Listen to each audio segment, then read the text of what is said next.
Welcome, everybody. My name is Greg Leparati. I'm Associate Director of Alumni Relations at Baruch. Pleasure to have you all here with us this evening. We are now in spring, which is pretty exciting. You can tell from the weather outside. So we've made it through the toughest part of the year. So here we are in spring. And let us know in the chat where you're Zooming from. It's been great to see where our alumni are joining us from all across the world and across the country. So please let us know in the chat where you are right now. Throughout tonight's presentation, please leave your microphones muted unless we ask you to unmute yourself. You can leave your cameras on, but definitely mute your microphones so we don't get any ambient noise that are distracting us. And to let everyone know, we will be sending a recording of this afterwards. I always get that question, so yes, we will send a recording and other materials afterwards. A little bit about our speaker, Alan Chen. He's an alum of Baruch, and despite graduating with a great business degree, he did not know a thing about how to manage his personal finance after getting his first job out of college. He comes from a low-income immigrant family and has seen firsthand the negative effects of poor money management and not saving early enough for retirement. So what he did is he taught himself financial literacy, and now he wants to share that insight with the Baruch community, and we're so grateful he does. His goal is to help people retire happily. By day, he works as a software engineer at Rent the Runway, and I think he'll talk a little bit about that later. And by night, he studies financial literacy and makes YouTube videos. We're delighted to once again have Alan Chen with us this evening. And without further ado, I give you Alan Chen. Alan? Thank you, Greg. I always appreciate that introduction. Welcome to our financial literacy workshop. We usually have these workshops every month or so, both for college students and alumni. Hi to everyone from Brooklyn. I was in Brooklyn last year, but now I am in New Jersey. I'm not a New Yorker anymore, but always nice to see a bunch of New Yorkers here. Just to kick us off a little bit, I would say that at the very beginning, I started a blog, which was, if you've been here for a while, you would know about that blog where I wrote about personal finance and retirement. As Greg mentioned, I've moved on to doing a YouTube channel just because that content was much more digestible for folks, and hopefully it will help as well here. So today's workshop is about negotiating your compensation. I'm so glad so many of you joined. With these record high inflation rates, I hope everyone is negotiating. You should be asking for a raise every year, but it's even more important this year and going forward. All right, so Greg already gave quite an introduction for me, but I'm just gonna add more colors and flavor to that. Like Greg mentioned, I come from a low-income, non-English speaking immigrant background. If any of you have similar experiences, when I was negotiating for salaries and I was, talk to my parents about it, my mom about it, she would always say, don't negotiate. Why are you pushing the buttons? You want to get fired? And I'm like, Mom, that's not how it works, right? I'm trying to make some more money for me, for you, for everyone, right? That's not really the right mindset of thinking about it, but I do know that, the tendency for immigrant families is that we want to be grateful for everything, for every opportunity you have, right? If not unmuted, make sure to mute yourself. Yes, please unmute yourself. Please mute yourself, everyone, if you aren't already. Sorry about that. Go ahead, Alan. For sure. But yeah, like I was saying, coming from an immigrant family, we're always taught to be grateful for every opportunity we have. But being grateful doesn't mean you should accept the lowest possible salary and the lowest possible compensation, right? You should be negotiating all the time. You can still be grateful for it, but just make sure that you get what you deserve, right? So I did graduate from CUNY Baruch in 2017, so not too far off. Every year it feels further and further away. And for context, for this presentation, I did negotiate my salary every year, right? So 11%, 30%, 5%, 16%. These are the amounts that I gained every year. 5% was from 2020, which was the year of the pandemic, which always difficult to negotiate a raise, but still you can do it if you manage. And one important thing to keep in mind is that I was at the same company for all of these years, right? So I didn't transfer to a new company, negotiate there. I did interview at other companies, right, which played into negotiating. So it's very important that you have an understanding of the information to sort of get an idea about what you're negotiating for and how much to ask for, right? And there's different ways to go about that. And a little fun fact about me, I did buy a condo in 2021, hence my move to New Jersey. So, if you negotiate well every year, potentially you too can buy some real estate. But again, right, it's very important to negotiate, and hopefully we can take a deeper dive into that. All right, so a quick disclaimer, right? I'm not a financial advisor or an attorney. Like Greg mentioned, I am a software engineer by trade. Right, so this is not intended to be financial advice. If you are going to make a financial decision, make sure to do your own research, right? And especially when it comes to negotiating, because everyone's industry and everyone's role is different, right? Your position is not going to be the same as another person's, and negotiating will be very different from place to place and company to company. But there are some techniques that you can generally apply across the board. All right, so what is negotiating? And just out of curiosity, for all the folks here, we have 70 people in the room. If you could tell me in the chat, very curious, who has negotiated before? And this can be, salary compensation or really anything. If you've negotiated before, it's good to let me know, and other folks know if you have. It's just a quick yes or no. Great, awesome. Good to hear that some folks are negotiating. Yeah, switching jobs. Yeah, good time to negotiate. Awesome. So many of you negotiated. Do you really even need me here? Hopefully I can help some of you out. Yeah, and also, another point to keep in mind is if you have questions, feel free to ask in the chat. I'm always monitoring it, making sure to answer those questions as we go along. This presentation is not all that long, so if you have questions, happy to answer them as we go along. Tried but failed. That's going to be an interesting topic that we can definitely talk more about and dig into. So negotiating, right? When we talk about negotiating, really it comes down to information, right? Information is power, and it's so true in this area, right? And compensation is really anything anything that has value to you, right? Vacation days, salary, benefits, and understanding what those look like in your industry, at your company, for your team, right? That's going to allow you to negotiate much better, right? Yeah, someone mentioned tough to negotiate a union job. Yes. So quick disclaimer, another disclaimer. A lot of this is going to apply more to the private sector. I think public sector jobs, union jobs, those are going to look very different due to the nature of the information and due to the nature of collective negotiating that might be involved. Right? So some of these techniques really apply to private negotiations, which is going to look very different, right? Nonprofits are definitely a tougher one. Right? I have folks in nonprofits, that's also a little special. So, private companies really have the advantage when it comes to negotiating, which is both good and bad for you, right? If you're not good at negotiating, you're going to get paid less. If you are good, you're going to get paid more. And so there is going to be that point that always is out there. And negotiating is really about actively applying leverage, right? What can you leverage to get you a better offer? And that can come in many flavors, which we'll talk more about. And then on top of that, there are sort of vital conversation tactics, right? Things you can say, things you can do, and approaches you can take to sort of push off deadlines, to get more information out of your recruiter or your manager, and to avoid giving out information to both those folks. Because, just like how information is power, if they have more information over you, you in a way lose the ability to negotiate certain aspects. Right, so one quick thing that all of us should always be doing is really looking at what we are expected to be paid for our industry and for our role. Right, so this involves going on Glassdoor, going on pay scale, levels, FYI, Blind, right? All these are great companies and great platforms to get a good idea about if you're being fairly paid, right?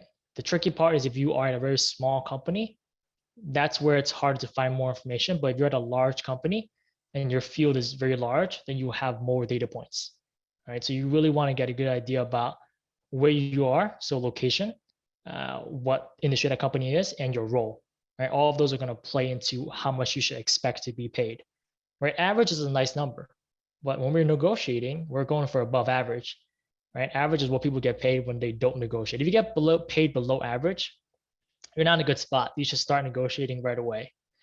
So that's something to keep in mind. And this is one way to find information about where you stand when it comes to pay information. And it's always scary to look it up, right?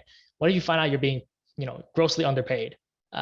It's better to know than to not know, right? So be sure to do your own research. All right. So someone mentioned that they tried to negotiate, but they failed. And this is always a little tricky, right? It's also a huge reason, a huge deterrent for why folks don't negotiate, right? And negotiating does come with risk, right? And we should all understand what those risks are. I'm not going to say, hey, get up here and say, hey, you can negotiate, ask, and there's no harm in it. There's the worst thing to say is no. There are risks associated with negotiating, whether we like to admit it or not. But before I jump to those, right, I want to point out that it's not as a huge of a concern as many people think, right? The main concern most people have is that when they negotiate, they're going to lose their job or their offer right after interviewing. And I'm going to say that's unlikely to happen. And the reason being is that it's because you're expensive, right? If you are currently employed at your company and you're looking to negotiate a higher salary, your manager, the company is invested in you. They probably put training into you. You probably have a lot of information in regards to how the company functions. Right? You have a lot of value to the company.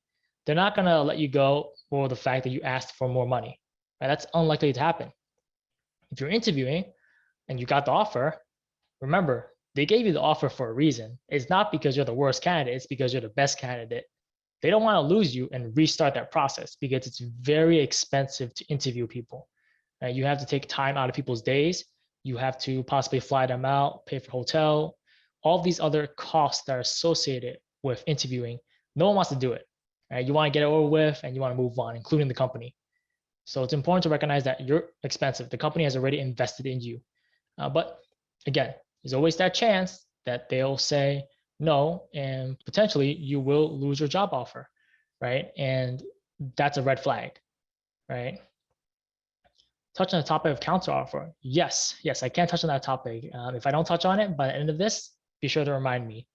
But if you do lose your job or offer because you ask for more money, it's a red flag. But in a way, there are upsides to that because if the company is not going to want to talk about money today, they're not going to want to talk about it 6 months down the line, right? They're not going to all of a sudden become more generous as a company, right? They're just not going to want to talk about it.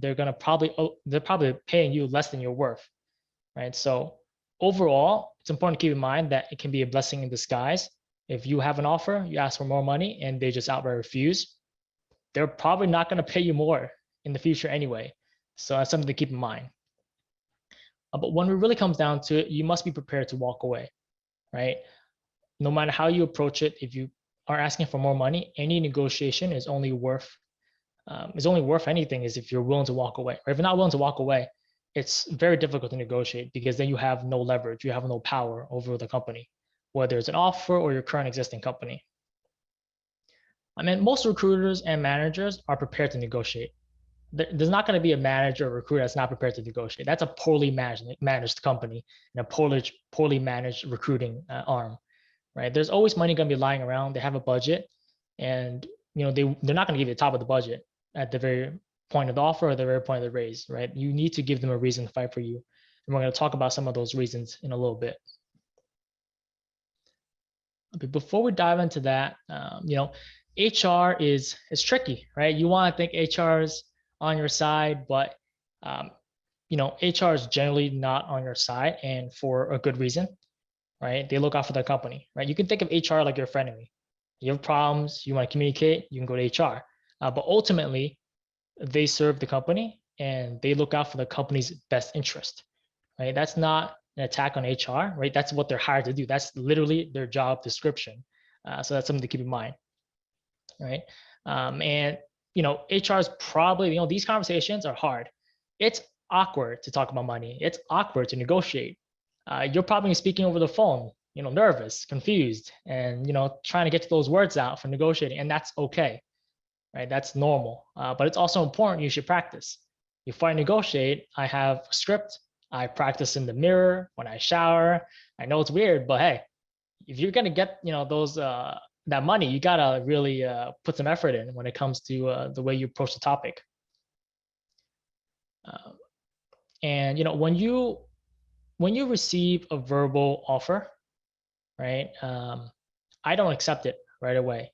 Right? I get a phone call. HR is like, congratulations, you got the offer, you got this job. Let me walk you through some of those benefits. You're getting paid $90K with a 5% match for a 401K. And then they always end with a sentence, how do you feel about that? I'm not gonna say I feel great, I feel fantastic, right? That's because you're conveying basically at that point that you're gonna accept the offer.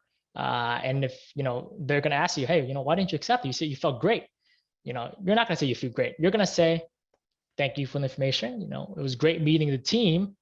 Keep that in mind. It was great meeting the team, not getting the offer, right? So you convey how much you love the team and the company, but maybe you don't like the offer. Maybe you love it, but you don't want to tell them that. You want them to feel like there is something missing there, right? There is something wrong with the offer.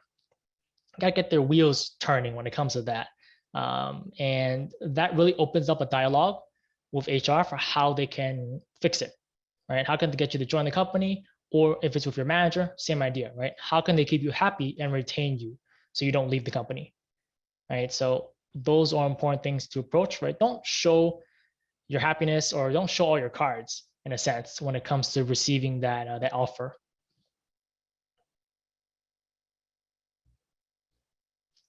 So while you are interviewing, while you're asking for a promotion, this topic is going to come up so much, and it's the idea of the salary question, right? I'm sure, out of curiosity, how many of you have interviewed in the past and have been asked, or even when you asked for a raise, how many of you have been asked, what are you looking for? Right? What salary would make you happy? Right?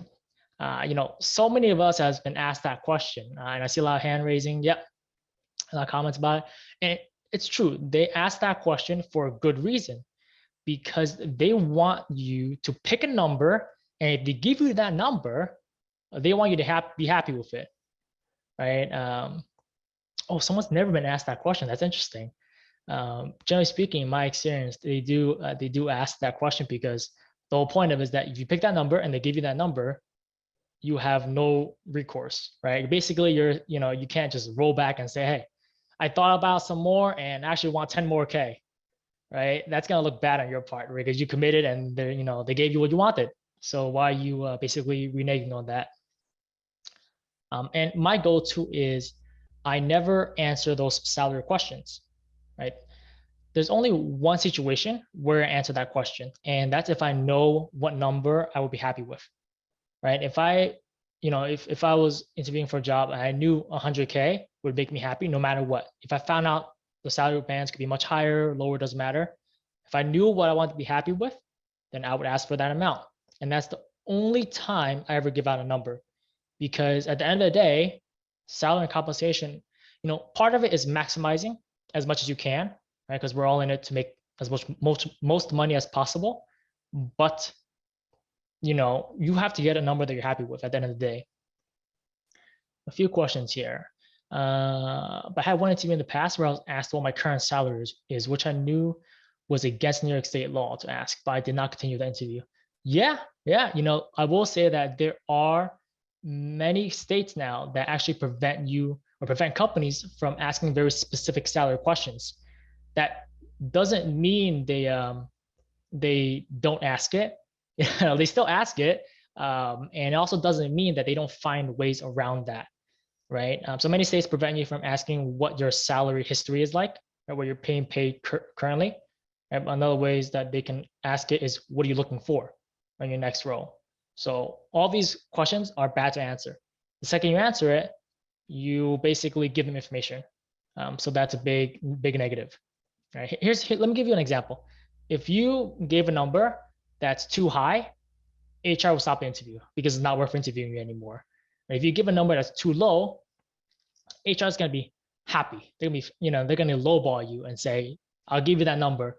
If you ask for 50K and the budget starts at 70K, you're not getting 70K. You're getting 50K because that's a number you'll be happy with, right? So since you have absolutely zero knowledge on how this works, it's very important that you talk to folks about salary and compensation, and you wait until you have the offer in hand before you tell HR what exactly you're looking for.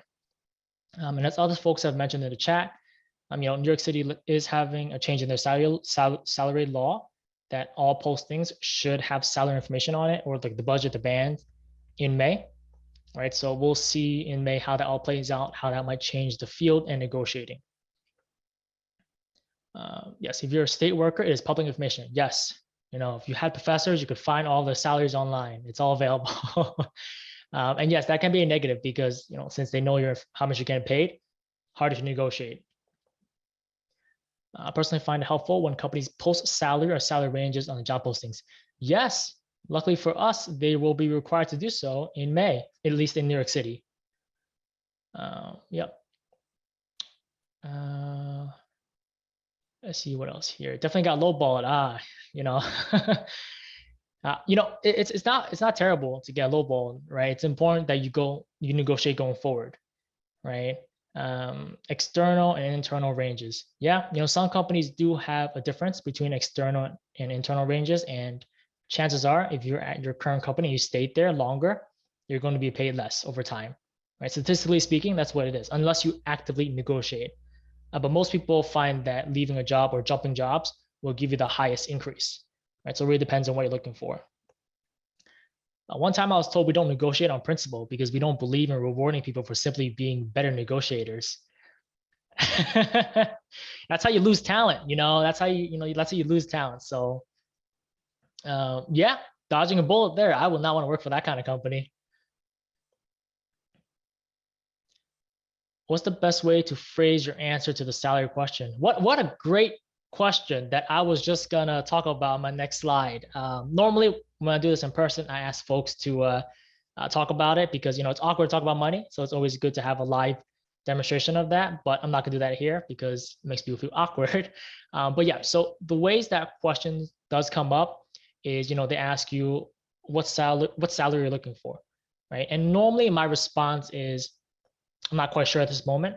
Right? I need to meet the team, get a better feel for my responsibilities, and what my job will look like before I can give you an answer on that. And usually they'll relent at that point, but some people take it a step further. Some HR recruiters will say, hey, the system will not let me move your application along without entering a number. Why are they lying like that? It's probably not even true. So I tell them, hey, it's fine. Just put in a 0. Or put in like 10 nines. It's fine. We'll get a number in there. We'll move it along. And then, and some folks, they really take it to the next level. They ask you, how about you take some time to think about it and email me a number later? And then you have to be really firm about saying no. So, the best approach to answering these questions is being respectful and firm, right? My response to that, it's usually, you will have a better idea as a recruiter for this company, what the salary ranges are for your company and this position than I ever will. So realistically speaking, I won't give you a number and you move it along. They're not going to stop the interview at that point, right? But you have to be firm and respectful. And they do put the pressure on all the time over the phone, video, whatever it is, they put the pressure on. But it's fine to not answer that question because they take advantage of the fact that it's awkward. So the best way to get out of that awkwardness is to give them an answer. But it's all about if you can withstand that awkwardness longer than they can, and eventually, with enough practice, you can. Here we go. What are some questions here? So, how do you answer the salary question or give the magic number? Yep. Hopefully, that gave you some ideas about what I just mentioned. Question for ranges. Oftentimes on LinkedIn, I see the range 50 to 120K range. Why is that? Well, because there are many companies that pay at different levels, right? When you ask the question, hey, is Google going to pay the same as this small boutique firm? Probably not, right? Google's probably going to pay more, but it really depends on what you're looking at and what your role is looking like, right? The ranges are there because there are some companies that pay much higher, right? And the small companies are all never going to compete with them. But it doesn't mean you shouldn't try to get as high a salary as possible. What's your advice on negotiating a job where it's contract to full-time? In my situation, I want a slightly higher rate to cover travel. Yeah, so I would say that when it comes to that, right now, I would say the best way to negotiate really is to have a counter offer, right? That's the best way to negotiate. Someone brought up the counter offer before, and the best way to negotiate is to have companies fight each other, right? You don't want to get in between that. You just want to say, hey, this person said 80K, this person said 90K, fight it out. Whoever gets the highest number will win my employment when it comes down to it. And if you want to talk about a higher rate for travel and you don't want to do that, tell them what you're looking for when it comes to travel, right? What's preventing you from accepting this job and what would make a difference? As long as you're happy with that number. So make up something about a better offer. I wouldn't make up an offer, not because I'm saying that recruiters are going to talk to each other. They sometimes do talk to each other and find out if you have an offer or not. Because, if they do walk away from it, you can't just backpedal and say, hey, company B said they're no longer offering me anything. I'm gonna go to you, not company A, after I told you no, right? It's harder to backpedal that. So I would say if you're gonna negotiate, like I said, be prepared to walk away. The best way to be prepared to walk away is to have an actual other offer, right? Don't make up offers. I wouldn't recommend it. People have done it before, and to some certain extent, they have succeeded, but not something I personally would do. Yeah. So answer my question. Another question. When asked what my expectations are, I asked what the range is for the position. Yeah, you can definitely ask what the range is to get a better idea, right? If you feel like you're not going to interview at the company because of the range, that's definitely a question you should start out with, and that'll put the ball on their side to really ask and figure out what they're willing to offer you. How do you handle companies that deal with total comp, for instance, equity on top of base? Yeah, that is a tricky one, and there's no right answer. Any good recruiter will give you a spreadsheet for what the equity will look like in 4 years, right? Depending on what the vesting schedule will look like. And it's always going to look different because they're not going to be able to predict what the market will look like in 4 years. So you can be on a great company or you can be on a terrible company. I would say if the equity is for a startup, it's really hard to tell. If the equity is for a large growing company and historically they've grown over time, you're probably in a good place, right? So RSUs, right? If it's a small company, it's harder to say. And personally, I wouldn't even count it as part of the compensation because really it could be nothing. You can't live off of equity. Right? That's something 4 years, 10 years down the line. How do you leverage your experience to negotiate to a higher role? Yeah, so I guess it depends on what do you mean by that question, right? Are you saying you want a higher role at your current company, a new company?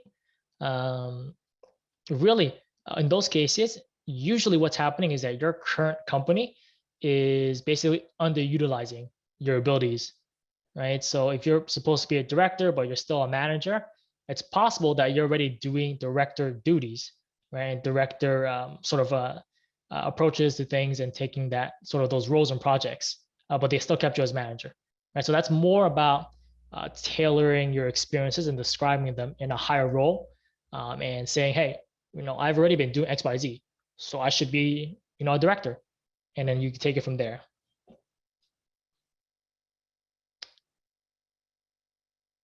All right. What is a good percentage increase to ask when a professional certification has been acquired? CTP to be specific. That's tricky.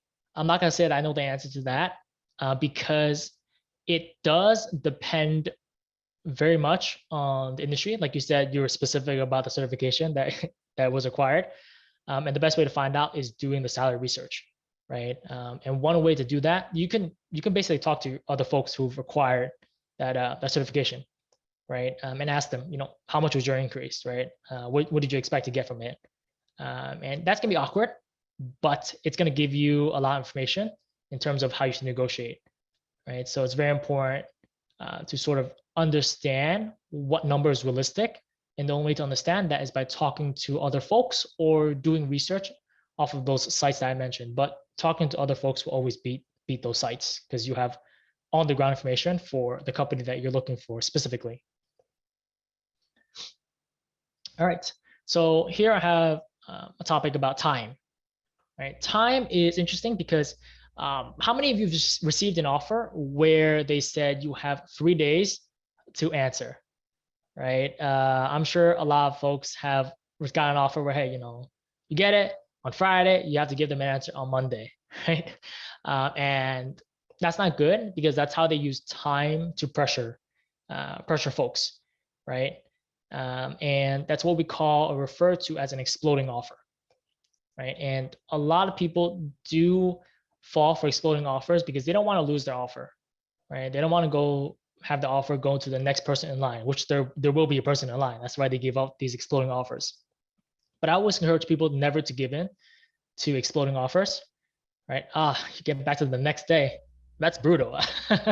But yeah, I would say you want to push on these artificial deadlines and to get more time, right? And you want to sort of say, hey, you're interviewing with another company, you need more time to think about it, you haven't wrapped up the interview process, whatever it is, say those things so they understand that they need to give you more time, right? And generally speaking, a lot of these offers are, they give you like 3 days to decide. 3 days is very little time to decide on the next few years of your life. So you really need to get more time and think about it. And if you're interviewing with other places, make sure that you communicate the urgency to these other places and say, hey, got an offer. I need you to speed up the interview process. And usually when you mention you have an offer, they usually push it along. Right? So that's one way to get it moving. And ideally, you have multiple offers in your hand. Right? They're never going to line up. Almost never going to line up. You need to, buy more time and push other companies to speed it up. Right? Personally, I always like to wait until the last day before I give them an answer.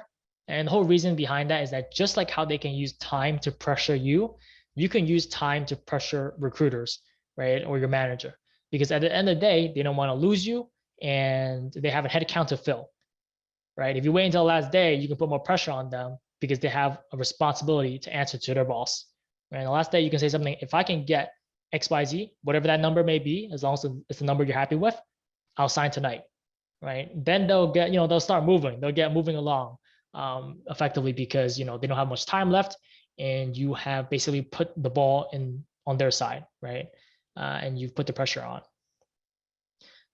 All right, a few more questions here. How do you negotiate?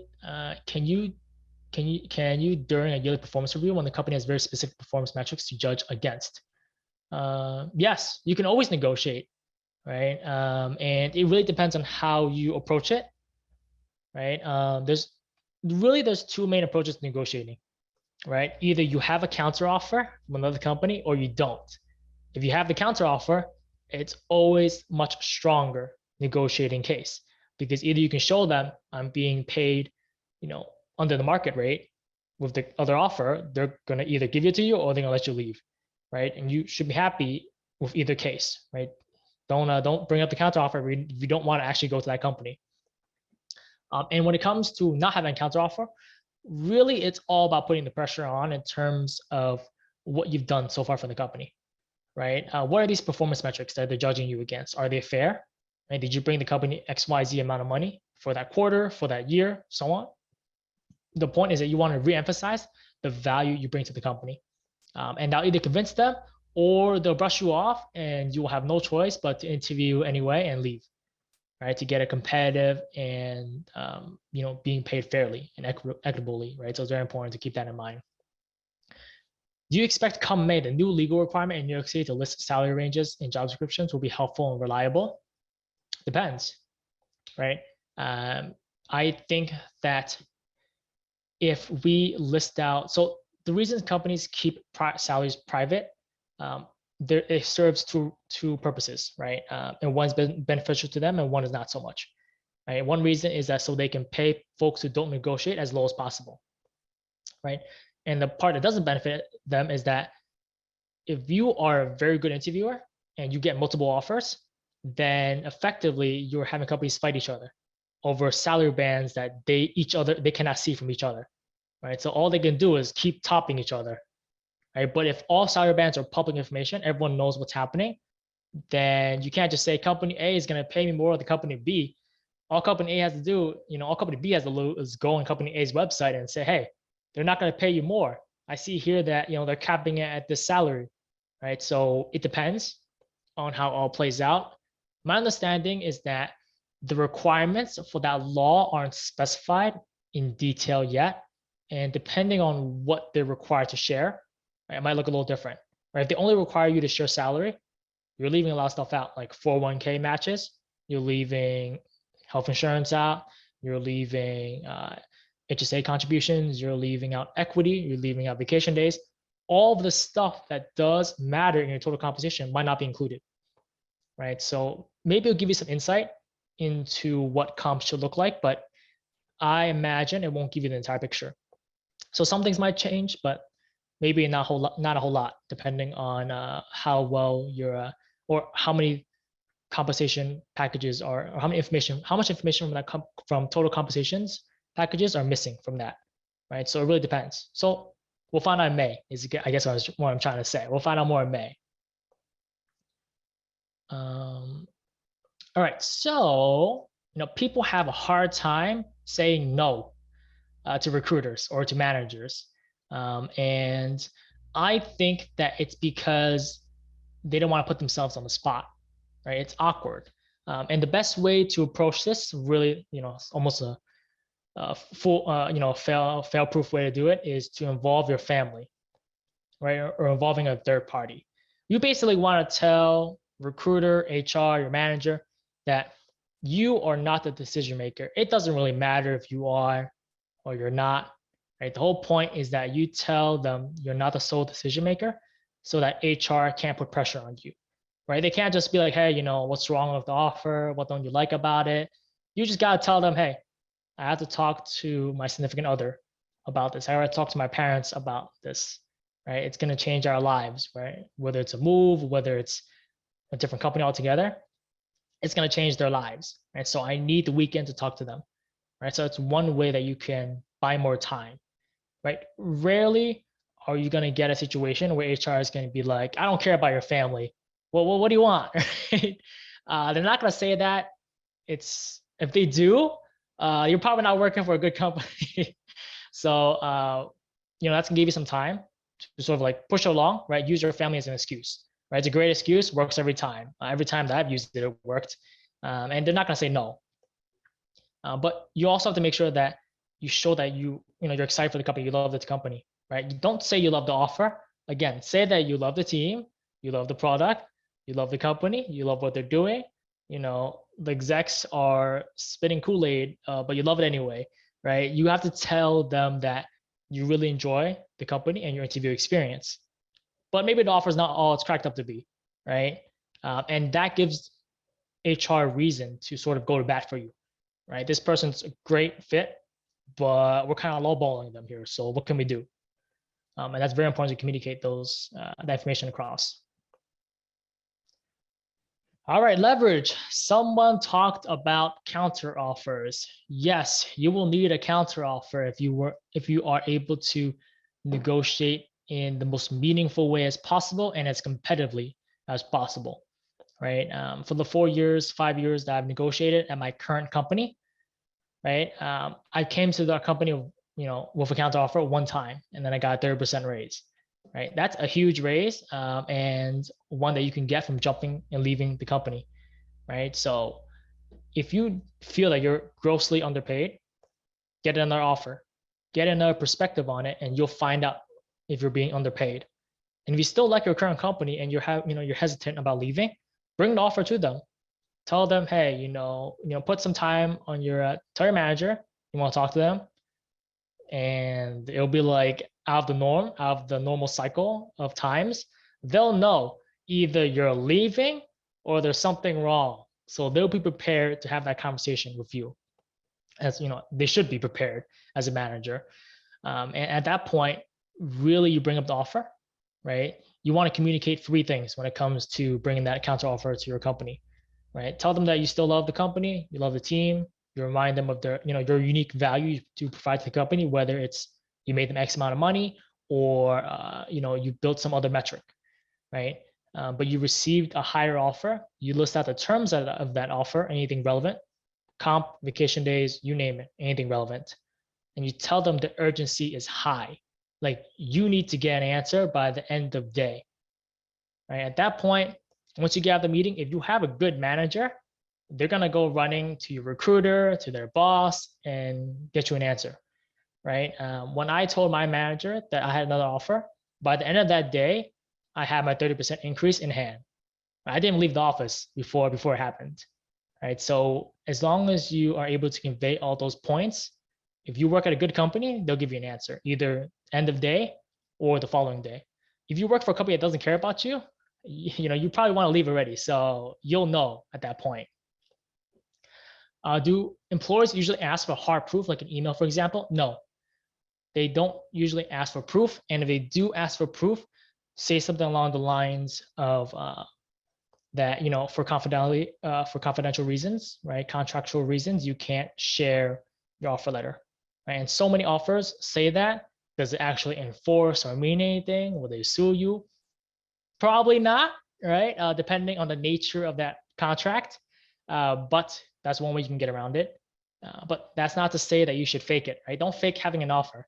Because if they say they're not going to give you counter offer and they say leave, you're going to end up leaving and you might not have a job, right? So it's much better to interview, get that offer, and negotiate a fair pay than to just make something up.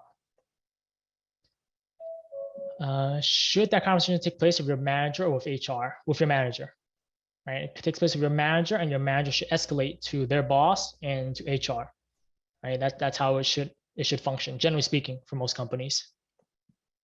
When asking for a raise, how do you address HR, comparing how much you are asking for to others who are in very different positions and have different educational backgrounds, or to those who are been there longer than you at the company?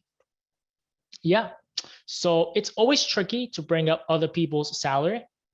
Almost you should probably never bring it up, because rarely does negotiating by saying, hey, XYZ made X amount of money is going to work for you. It's not going to work. It's probably going to fail horribly. It's going to make you look petty, and you probably betrayed someone's trust by reviewing salary information when it should be something that's privately shared between folks. And really, you want to talk about what you've done for the company, right? If you're valuable to the company and if you're being grossly underpaid, or if there's a more competitive offer at that point, the employer or manager bringing it up. Oh, wow. That's that's interesting, right? I would say if your employer or manager is bringing up the fact that you are highly paid compared to other folks at your company and you don't deserve a raise, you probably want to look for a different company. And you probably are going to be, I'll say right now, there's always going to be a company that's going to pay more out there, right? You can always make more money unless you happen to be the richest person in the world. And I don't see anyone on this list, in that area. So you probably can make more money. I would say if you're looking to make more money and you feel your company's not valuing you appropriately, go find a different job, right? They're out there, you can make more money. And if you still bring that counter offer to them and they say, nah, I'm good, it's probably a sign to leave, right? That's your red flag. All right, negotiating everything, right? So everything is negotiable, right? You should be creative.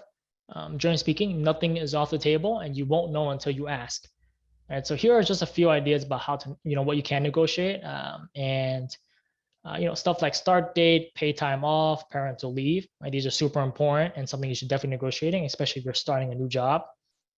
But other things that are more senior, and once you become more senior, these things matter more, right? The team that you're on, right? You want to be on an impactful team with metrics that the company really cares about, right? The projects you want to work on, you want to make sure that they matter to the company, and responsibilities. Maybe you just don't like doing certain things, right? And it's part of your job. So those are things that you can talk about. Because remember, it's not all about the money. It's, it's a part about it. You work for 8 hours of your day for most of us, right? So you want to make sure that you enjoy that time that you're there, right, as much as possible.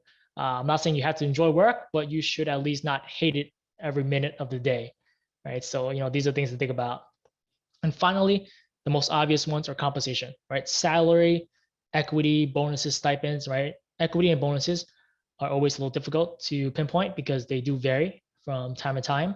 But if there's any historical data, that's where you'll want to look. Is there a copy of the PowerPoint? Yes, I will be sharing out these slides along with other resources. Greg will be sharing them. I'll share with him and he'll send it out. But yes, they will be available along with this recording. All right, so I actually have a YouTube video. I know sending out those YouTube videos right now. Like and subscribe, but this YouTube video is actually about how to talk to your coworkers about salary and compensation. So if you feel like you don't have a handle on this topic, you don't like talking about it, it's awkward, it's weird, this is a video for you to sort of phrase that question appropriately so that you can get the best information, right, which is talking about salary and compensation with your coworkers. But if you're watching this video, didn't mean to play that. You can watch that at your own time. Let me just go on to the next slide here. All right, so we're nearing the end, and I just want to say that I do have free 30-minute financial sessions where you can talk about your financial literacy sessions. So we can talk about your financial situation, and I can answer some of your questions. Right, if you have a negotiating problem or issue that you want to talk about or chat about, happy to chat about it. Right? I can't guarantee that you'll get a 30% raise, but I can at least point you toward the right path and tell you what those risks are. Right, so you can probably check out that on this link here. Let me just share this link out with some of you folks. But let's see here. But yeah, I'm happy to talk about anything here. And that was the wrong link. Here we go. So it should look something like this, right? And you can basically pick a time, pick a date, and I'm always happy to chat. Some of you have chatted with me already. Always happy to see you folks. And this is not like a way to get to a paid session. There's no such thing as a paid session here. It's always going to be free. Always going to be willing to chat for 30 minutes. All you have to do is find time on the calendar that works, right? Assuming it doesn't get booked up too fast. But yeah, here's some other questions here. Shouldn't you also consider other aspects besides pay, such as job security? Yes, you should definitely think about job security, right? Like I mentioned, right? It's not all about pay, right? There's other factors at play here, right? Such as enjoying the job you're at, right? Or pay security. You don't want to be at a job where it's very, fluctuates with the economic cycle. So a recession means you don't have a job, right? You want to avoid that being the situation. It's not always avoidable. And may vary from industry to industry, but job security is a huge thing to think about as well. And some of the most highly paid roles in industries tend not to have the most job security, right? So that's something to keep in mind. Let's see, what is your experience after the fact using a counteroffer to raise your current salary? I've done a lot of research over the years about that, and they say do not use a counteroffer with your current job you plan to stay because you have a bad taste in their mouth about you forever if you know where you were looking outside. What a great question, because that was my concern as well when I used that counteroffer. But someone else wished me congratulated me on my recent job promotion. But that's something I wanted to just put out there. I'm not trying to brag, right? That's not what I'm saying here. I'm saying that I've been at my company for roughly 5 years now. I put in a counter offer in my second year there, right? And I've been here for 5 years. I've consistently still gotten raises, right? I've gone to a management position now, right? So it really depends on who your manager is and what the company's like. If the company is not going to promote you or give you raises consistently because you brought in a counter offer, you probably don't want to be there. Because the reason you need to bring a counter offer is very clear. You were being underpaid or you weren't being paid fairly, right? So if they understand that, right, they understand that just because someone's bringing a counter offer doesn't mean they're always looking to leave, right? If they don't understand that and, they make it sound like you just walked over to their wallet and took out $100 and said, this is mine now, right? If they think about it like that, then that's probably not a company you want to be at, right? So this is so much going to vary from company to company. But at least in my current company, that's not the case, right? For my current team, right? So that's a good sort of test if you're concerned about that. Alan, quick question or point. Would it be helpful in a situation like that to perhaps frame it as you were given an offer type of a thing? Like, because people aren't always looking outside externally from companies. Yeah. They're oftentimes reached out to by recruiters and other things. So could you frame it that way to perhaps soften it to your current company that, you were offered an opportunity that you were interested in when they reached out to you, kind of a thing? Yeah, definitely, Greg. That's a great point. And yeah, it's a big part of it is softening that impact, right? It's not like you say, hey, I'm going to leave the company and that's why I got an offer and I hate the fact that you're paying me little, right? You don't mention any of those things. You reiterate that, you really like your team, you really like the company. And, if your manager understands this, then they will appreciate the opportunity that you give them to match the offer or beat it, right? And not leaving silently, right? Because they don't want to recruit again, because it always costs more money to hire again for that same role, right? So if they understand that and you frame it in a way, just like how Greg mentioned, that, you know, you weren't, out there looking for whatever job you could get. They reached out to you, you interviewed, you got an offer that was much higher, and you're hoping that your company can match it. You really love the company, you love the team, the products, and you just want to be paid fairly, right? The framing is very important. What website do you recommend for hourly pay? Same as others you said. Yeah, I would say that these companies I listed here are great for hourly pay, right? They still list it. Blind, maybe not so much. Levels FY is a little different there, but Glassdoor and PayScale generally do give you an idea about where that stands. If you're an independent contractor, a little harder, a little difficult, because everyone sets their own rates. I don't have a great resource for that, but if other folks in the chat might, definitely something you could bring up. But the best resource of all that beats all of this is talking to your coworkers about how much they're paid, right? That'll give you on the ground information, because every company is going to be different. Which company do you work at again? Right, I work at Rent the Runway. It's a company that rents clothing to women. And I can't speak for the entire company as a whole, but I can say my team is my favorite, and I enjoy working there. So they've done a great job for me, and I also manage that team now. So if you're looking, there are positions open, but this is not the time to bring that up. But that's something to consider.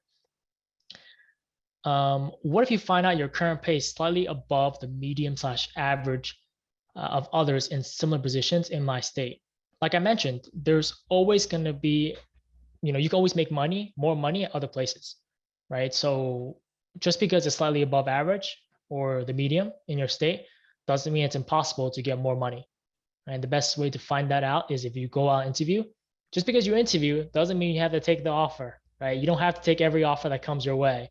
If you interview and you can get a better offer, that's potentially something to consider. Right? But there are things to think about. Like, there are maybe limitations in your state. Maybe you live in a low cost of living state, right? And that does prevent increases in huge jumps in salary, right? So that's more of a living situation question, right? Or if you want to do remote work, right? So that's something else to think about as well. Can you use the counteroffer to get both a salary increase and a promotion if the counteroffer reflects what you're seeking from the current employer?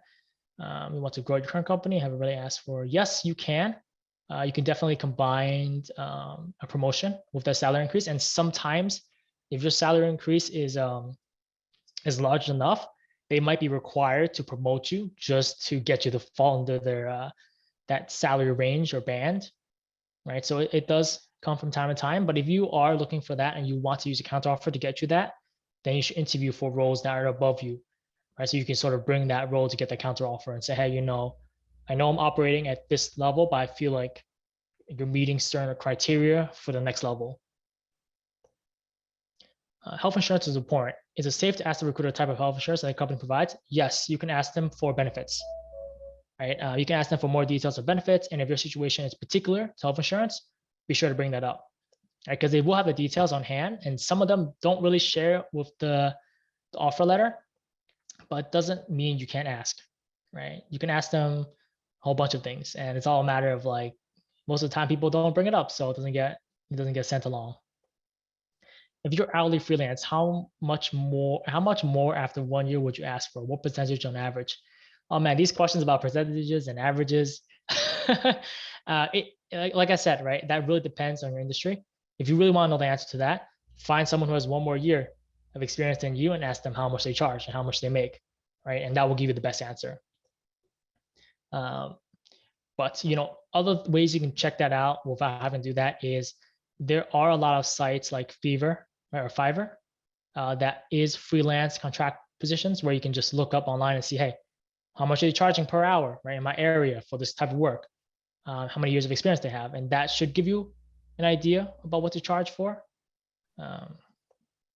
Yeah, Alan, it all goes back to information, which you mentioned. Yeah. Just having as much knowledge as possible is going to help you here. And these websites you list here, some other ones that you were referencing, I mean, these are good places to look at to really know what your compensation should be fairly when you have these conversations. And also for those on the Zoom who are early in their career, you mentioned, Alan, that when at first you didn't even want to negotiate when you first got your job, and I think a lot of people who are new graduates or, still only a year or two out have that same issue. They don't want to negotiate. They're afraid they're going to have the offer removed from them. And so it's really good to have confidence and knowledge of what your income should be based on your research. Exactly. Information is so powerful.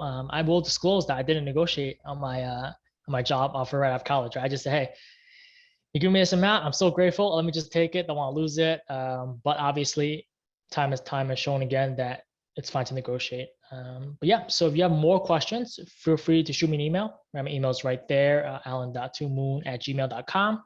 If you want, check out my YouTube channel where I have that video that I linked before as well. I will send the slides along. Feel free to subscribe. And I think that we should be good. Are there any other questions that that anyone wants to say or want to bring up in the chat? Any additional questions before we wrap up this evening? I want to thank you, Alan, for another fantastic presentation. This has been really interesting. I think this is maybe my favorite one we've done yet, Alan. You had some pretty good jokes in there too, so that was good.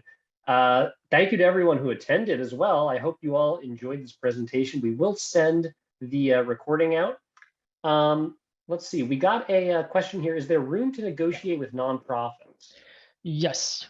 I have a buddy who works in nonprofits as an accountant, and you can negotiate, but it's going to be a lot more difficult. Right? I'm not going to say it's a cakewalk because nonprofits will not have a budget as large as other companies, but nonprofits still have to compete with other nonprofits for talent. Right. So there are going to be nonprofits that pay more than the current nonprofit. Whether they can compete with private sector is a different question altogether. Right. So if you want to stay in nonprofit, then you want to look solely at nonprofit to nonprofit salaries and compensations. Right. So you can interview and bring up a counter offer. You can ask for more increases and so on. Right. It's not necessarily more difficult, but you're not going to see the same amount of increase. Right. Chances are, depending on the nonprofit. And someone mentioned before that you can look up public sector jobs salaries online. I know in New York State there's a website where you can look up payrolls for employees, and that can be helpful if you're in a nonprofit, and because oftentimes those salaries are a little bit more aligned than private sector. So you can take a look at what people in certain industries or fields are making on average in the public sector, and kind of go from there if you're really searching for any information. That's my recommendation too. Yeah, for sure. Cool. Any other questions? Always feel free to send me an email. Otherwise, my next workshop is about FIRE, or my plan for financial independence and retiring early. Hopefully that will mean something to some of the folks here. The date, I think, will be, I still need to figure out the date, and I'll talk to Greg about that, but he should communicate the information out for when the next workshop will be. Otherwise, thanks for coming, and I'll let Greg have any final words here. Yeah, thank you all so much for attending this evening. Thank you again to Alan. This was a fantastic presentation. I look forward to seeing you all at some more Baruch alumni events soon. If you have any questions, feel free to reach out to me or to Alan. Definitely schedule a time to chat with Alan too, if you're interested in that. And check out his YouTube as well. I'm really excited to see some of his upcoming videos. So thank you again, everyone. I hope you all have a great evening. Thank you, Alan, and have a great night, everyone. Take care. Thank you. Bye. Good night. Take care. Have a good night. Take care, everyone. Thank you, Alan. Have a great evening. Thank you. Thank you. Take care.